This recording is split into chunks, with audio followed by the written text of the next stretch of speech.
நினைத்தேன் வந்தாய் 100 வயது, கேட்டேன் தந்தாய் ஆசை மனது.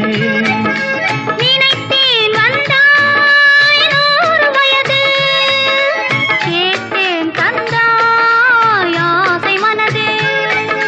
100 நிலாவை ஒரு நிலவாக்கி பாவை என்று, 1000 மலரை ஒரு மலராக்கி பாவை என்று, கண்ணீராக மானாக நின்றாடவோ, சொல் தேனாக பாலாக பண்பாடவோ, மாலை நேரம் வந்துறவாடவோ,